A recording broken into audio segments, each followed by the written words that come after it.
성령이 계시네. 할렐루야 함께 하시네. 좁은 길을 걸으며 밤낮 기뻐하는 것 주의 영이 함께 함이라. 아멘. 하나님 말씀 마가복음 5장 16절부터 24절까지의 말씀입니다. 사도 요한은 요한 3서 2절에 사랑하는 자여 내 영혼이 잘됨같이 범사에 잘되고 강건하기를 원한다고 이야기하고 있습니다. 여러분, 우리의 인생 가운데서 잘되는 것, 형통하고 강건한 일은 어디에서 출발하냐면 영적인 거에서 출발한 거예요. 영혼이 잘될 때, 영혼이 잘되는 비결은 우리의 영혼의 주인 되신 주권자 되신 하나님을 만날 때 그 영혼이 강건하고 풍성한 하나님의 은혜 가운데 들어가게 된다는 것입니다. 날마다 하나님 안에서 영으로 충만할 때, 은혜로 충만할 때 우리의 범사와 삶은 강건하고 형통하게 될 줄 믿습니다. 오늘 첫 번째는 영적인 것, 무엇보다 은혜가 먼저라는 거예요. 이제 이 귀신 들렸던 사람이 예수님의 은혜로 치유함 받습니다. 그래서 동시에 뭐냐면 돼지떼 2,000마리가 죽게 되는 일들이 일어나요. 이 사람들에게는 이것은 충격적인 일인 거죠. 그리고 이 일들이 사람들에게 알려져요. 알려지니까 사람들이 예수님을 그 지방에서 떠나시기를 간구하는 것을 보게 돼요. 제발 떠나주세요. 왜냐하면 그들에게는 이 귀신 들렸던 사람이 나은 것도 천국 복음이 증거되는 것보다 자신들의 개인적인 재산의 손실과 그리고 또 앞으로 어떤 일이 생길지 모른다는 것에 대한 두려움이 예수님을 떠나시기를 간구하는 것을 보게 돼요. 그들은 알지 못했어요. 이 땅 가운데 형통함과 부유함과 그 소유가 영적인 것보다 우선하지 못한다는 것을, 우리가 이 땅을 살아가면서 하늘의 영광스러운 것, 복음과 하나님 안에 있는 것과 세상의 것은 바꿀 가치가 되지 않아요. 내 안에 영적으로 충만할 때, 하나님의 능력 가운데 사라질 때 이 세상적인 것은, 그리고 육적인 것들은 따라와지는 거죠. 결과적인 거예요, 그거는. 오늘도 우리 안에 날마다 해야 될 것은 무엇이냐면 주를 사모하는 것, 하나님의 말씀으로 충만한 자의 삶을 사는 거예요. 영적인 것을 구하는 거죠. 하나님을 구하는 거죠. 그러면 그 하나님 안에 있는 은혜와 은총이 우리의 삶 가운데 임하게 되는 것을 보게 됩니다.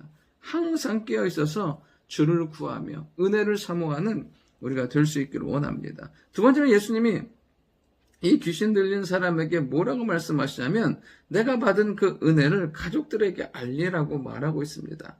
18절에 보면 이제 예수님이 떠나기 위해서 배에 오르실 때 그 치유받은 사람이 함께 있기를 간구해요. 그런데 예수님 허락하지 않으세요. 그러면서 돌아가 주께서 내게 어떻게 큰 일을 행하사 너를 불쌍히 여기신 것을 내 가족에게 알리라 하시니. 예수님은 이 사람이 예수님을 따라가는 것도 괜찮아요. 근데 그거보다 먼저 뭐냐면 이 사람으로 인해서 그로 인해서 가족들이 고통 가운데 아픔 가운데 있었거든요. 한 사람이 가족이 그런 아픔을 겪는다면 사실은 온 가족이 아픔을 겪고 있는 거거든요. 예수님은 먼저 뭐라고요? 주께서 내게 어떻게 큰 일을 행하사 너를 불쌍히 여긴 것을 가족에게 알리라고요. 가족에게 위로가 되고 가족이 회복이 되고 가족에게 복음의 증거를 남기고 그들에게 그리스도의 복음을 증거라고 예수님 말씀하는 것을 보게 됩니다. 우리의 인생과 삶 가운데 하나님의 은혜가 경험되잖아요. 하나님의 은총이 임하잖아요. 그러면 우리와 함께 기도하고 함께 했던 그 가족들에게 말할 수 없는 위로와 힘이 돼요. 나 한 사람이 쓰는 것이 나로 끝나는 게 아니에요. 내 믿음의 가족들, 지체들, 사랑하는 그 가족들을 온전히 회복시키며 하나님의 은혜 가운데 서게 만든다는 거예요. 하나님, 우리가 온전히 섬으로 말미암아 우리에게 베푸신 은혜가 우리의 온 가족들에게, 내 사랑하는 믿음의 지체들에게 증거되기를 원하고 그들에게 위로받고 그들이 세워지고 그들의 힘을 얻는 축복과 은혜가 있기를 원합니다. 사실은 예수님께서 이 데가볼리, 이 거라사인 지방에서 구원하고 치유한 사람은 이 한 사람이에요. 그런데 이 한 사람이 치유받으니까 어떤 일이 생기냐면 21절에 보면 그가 가서 예수께서 자기에게 어떻게 큰 일을 행하셨는지를 데가볼리에 전파하니 모든 사람이 놀랍게 여기더라. 이 한 사람이 치유되니까 이 데가볼리 온 지역에 그 구원하심의 역사가 증거되는 것을 보게 돼요. 우리 한 사람이 치유받고 구원받음으로 말미암아 우리의 가족들이 위로받고 힘을 얻을 뿐 아니라 내가 만나는 그 모든 사람들에게 이 구원의 소식이 증거되는, 하나님의 역사의 소식이 증거되는 은혜가 있기를 원합니다. 마지막 세 번째로는 우리 예수님으로 말미암아 구원받고 살게 된다는 거예요. 이제 예수님께서 다시 돌아오셨어요. 그러자 회당장 야이로가 예수님 앞에 엎드려 구해요. 내 딸이 죽게 되었으니 오셔서 그 위에 손을 얹으사 그로 구원을 받아 살게 하소서. 그러면 이 회당장 야이로에게는 답이 없는 상황인 거죠. 어린 딸이 죽게 된 거죠. 그때 그가 했던 건 뭐냐면 예수님께 와서 구원하여 살게 해달라고, 그를 치유해달라고 구하는 것을 보게 됩니다.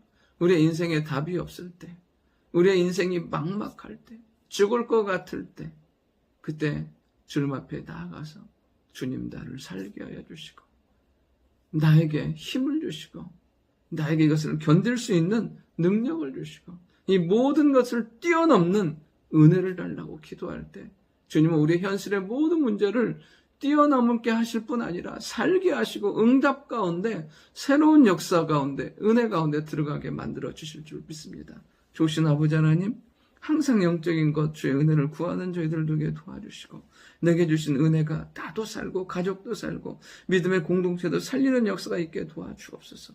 야이로처럼 살 소망이 없을 때, 더 이상 우리의 안에 힘이 없을 때 주께 나와 구함으로 다시금 살아나는, 다시금 힘을 얻는 우리 모두가 되도록 주여 역사하여 주옵소서. 예수님의 이름으로 기도드립니다. 아멘.